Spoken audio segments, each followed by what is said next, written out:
Hello, Sage here on the Sage channel, and yes, it's been a little while since I've put out a video. I'll explain that a little bit later, but what you see in front of you is my latest ship. The ship is actually a bit older.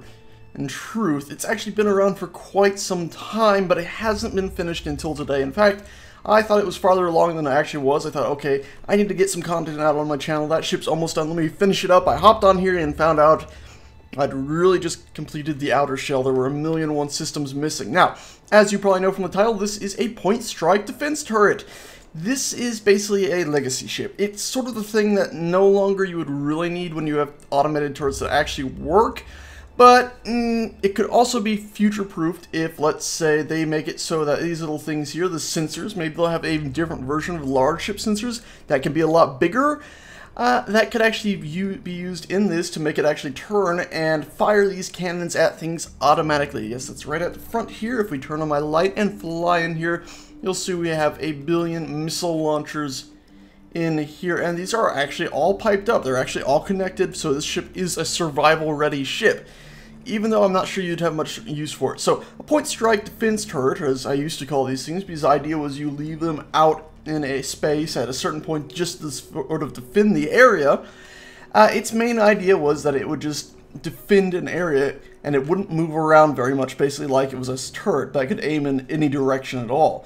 Well, nowadays that might not be the best for this thing. You probably want a bunch of smaller turrets and maybe some sort of station installation, but I figured I'd go ahead and finish this one. At the back of it, you'll notice that we have our 4 little docking areas here, so you can refuel all of its supplies. Moving down, you can see all of its multi-direction, left, right, up, and down thrusters here, as well as some bigger ones right here. And here at the top, again, you can see one right there. And then we have 4 large industrial thrusters stuck around here to give it some forward propulsion. This ship is very, very slow. It's supposed to just get out to its position and then just sit there and wait, and hopefully have some crew changes so that it's not one guy trapped in here for all eternity. You can see at the front we do have a few braking engines. We got 1 big and 2 small at each of the top, bottom, left, and right sections of this ship. Let's go ahead and fly inside it. I'm sure you've already noticed all the little orange lights to give it some detail on the outside. Flying into this area here, at first you can see through these slits here, but as we carry on, it is completely sealed off. All these walls sort of acting as a backwards defense, so this ship will not be taken out from behind too easily. Of course, missiles straight in the middle could still breach this area here, but it's actually double doored, so it wouldn't be too easy. Let's go ahead and hop through here now. So pop this open. This is my access door, kind of old now, but still gets the job done. Fly through that, and now we're in what I call the airlock area here. Got some nice brighter lights in here, and this is where if you need to manually restock the ship, you can do that from here. As you can see, you can click into here. Before I put this up on the workshop, I'm probably going to go ahead and fill all these in with actual materials that you would need to keep the ship running. Let's go ahead and pop this door open now. You can see it leads us into a bit of a hallway. And we actually have gravity in here, and you can barely see it, but you can indeed close this door from here. There we go. And this hallway has its raised ceilings every now and again with light stuck in here, because of course these passageway blocks don't actually allow you to put a light in them, slightly unfortunate. And then we come to this junction here, where if we continue on, it'll lead us to the control room, and I'm going to save that for last. But if we go through either of these doors to our left or right, and I actually fly through these, you can see that the interior of this ship is a mess with pipes. Tons and tons and tons of pipes, because, as I said, this ship is survival ready. If we were to actually go ahead and fly down here, you can see it is mirrored up, down, left, and right on the inside, except for, of course, this center thing here, which is mirrored left and right and up and down, but not exactly the same. Like, what I'm trying to say here is the bottom is not the same as the left side, whereas this setup here, where we have all these large cargo containers running along the bottom here, and then pipes coming up into reactors, is the same as the one that we have on the bottom, but this middle passageway that we were just in isn't like that. Anyway, let's go ahead and look around. You can see we have tons and tons of gyroscopes, because remember, if this ship is supposed to be mainly stationary, it does need to be able to turn quickly at least, so it's supposed to be a defensible position. So this ship needs to be able to turn to face all those big cannons at the front directly at its target, and you can see we have tons and tons of gyroscopes here. We've got more right behind this metal bar that you see right here that's going behind these reactors. We got tons more gyroscopes back there, and then once again we have more gyroscopes up here and then behind this bar. And remember, this is all mirrored on the other side of the ship, and the same layout here with the cargo containers, reactors, and gyroscopes is mirrored at the bottom down there, as well as the top up here. So this ship is just crammed full of gyroscopes, and you can see billions and billions of reactors. I say billions, really, we got 4 here, so I don't know, 16 on each, or 4 on each side, and, well, fair few, you do the maths. Anyway, back here is those cargo containers we had accessed earlier. It's for manually refueling stuff. Mainly you would put probably just uranium and small things like that in here that you might actually need to access, or things that need to go into the reactors themselves. Or, of course, you could indeed put the missile ammo into these, but ideally you want to shift the missile ammo from these into all these large containers along here, because with as many missile launchers as we have at the front of the ship, you're going to want to fill up all these cargo containers with as many missiles as you can hold. Now, originally I was going to have a small sleeping area in here, but I sort of decided against it because I couldn't quite find a good layer setup. I might make a variant of this ship in the future that would have a small bed and stuff, so that if this maybe had a 2-man crew instead of a crew that shifts out whenever their shift is done, you could have people that would actually just stay inside the ship on long extents.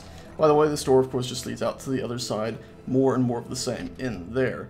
And there's also some gyroscopes that I didn't directly point out that I'm sure you saw. Anyway, down this hallway at the very end, we now come to the control room, and it's a pretty simple control room, as you can see. Let's go ahead and close that door behind us. There we go. And you can see that you've got a pretty nice cockpit view. A lot of your field of view is taken up by the ship itself, but at least it means you probably won't get instantly blown away if something decides to go ahead and shoot at you. And as we aim at another earlier version of this ship, you can see that all the little red dots from our missile launchers show up. And if I was to go ahead and pop outside again and to rotate this ship, you can see it does rotate very, very quickly. We have about 300 gyroscopes, so the ship can turn very quickly. Oh, by the way, if we press 0, we also do, 9, we also do have antennas at the back, just in case you need to communicate. You can turn those on and off. They're a bit intrusive sometimes on your view. Anyway, let's go ahead and take a few shots at this other ship. Before I do that, though, we're going to go into spectator mode. We're going to go ahead and get our camera view right over here. That way we can very quickly switch back to that by pressing F8. And let's go ahead and start firing. Yeah. You can see it unleashes hell. Just absolute hell. Now, heavy armor is very, very strong right now, so you might notice that this other ship, when we switch back to it, isn't going to be absolutely destroyed, but it will have taken some serious damage. So let's go ahead and stop firing there. And you can see all the missile trails gently fade out. Let's press F8, and now you can see that we've pretty much decimated this entire side of the ship. A lot of these systems here are still functional on the inside. If we fly into here, you can see that a lot of stuff is here. You can see some of the stuff inside was indeed destroyed, but overall the inside of the ship is still pretty sturdy, still pretty intact, which is sort of a good sign for this ship's survivability. And also maybe a sign that heavy armor might still be a bit overpowered if it can take that many missiles. Anyway, let's go ahead and do an F9 so I can control the other ship over there, as you can see, while I'm still in spectator mode. And we can start firing, and unfortunately the missiles are at a bit of a distance, so we can't quite see them coming in. You see little bits of them, and you see some impacts happening there. So you can see it's pretty awesome, especially that, where it sort of strafes and hits just one part of it. And also you'll notice I can turn pretty quickly without the missiles blowing up the front of the point strike defense turret, but you probably want to try to make sure that you're mainly firing at stationary targets, or at least dead ahead and not turning when you are firing. And there we go, there's some good hits we're getting in there. Very, very nice. You can hear this firing of the weapons still because we're still up there. It's pretty cool. Yeah, I like it. I really didn't think I'd be able to get this ship working at a point where I'd like it so much, but I'm pretty pleased with how it's looking, how it's working. Anyway, guys, that's it. That's the Point Strike Defense Turret version 3. They've come a long way. My original versions were pretty much small ships, but now you can see they've, well, I've gone onto the big ship mode, and you can see the bombardment is pretty heavy. This would mainly be for destroying other large ships, not so much for just firing on small ships coming in, even though you can bet money that if a small ship was flying at you and you fired at it like this, you'd probably be able to do a fair amount of damage. Anyway, guys, one last thing I just decided I'm going to show you is indeed the fact that if we were to go back to F6 mode, hop into this, and turn on our UI again, and I start accelerating, you can see our acceleration there at the bottom right is very slow. We're only up to 3 meters per second now. 4, 5, 6, very, very slow ship. to the left, right, up, and down, and backwards is even slower. It is a very slow ship, so you'd very slowly get the ship out to the point where it's supposed to defend, and then it would just sit there doing its job. Anyway, guys, that's it. Thanks so much for watching. I hope you enjoyed this video. I'm sorry my videos have been a little sparse lately. I've been having some, well, massive computer issues. I'll probably end up doing a video on that on its own. Yeah, I spent a lot of money building a new computer, and things have not gone to plan. If you saw my Star Citizen video recently where I did a tour of the Redeemer, that was using the new computer, which is no longer booting up. I just get a black screen when I turn it on, so that is no good at all. No good at all. But I'm working on that, trying to get it sorted, trying to get it working, and hopefully I'll get that fixed within the week, because it is a very powerful machine, and well, you see the frame rate drops we sometimes get in Space Engineers. You can imagine what we could do if we had a more powerful machine. Anyways, for real, thanks so much for watching, and I shall see you next time.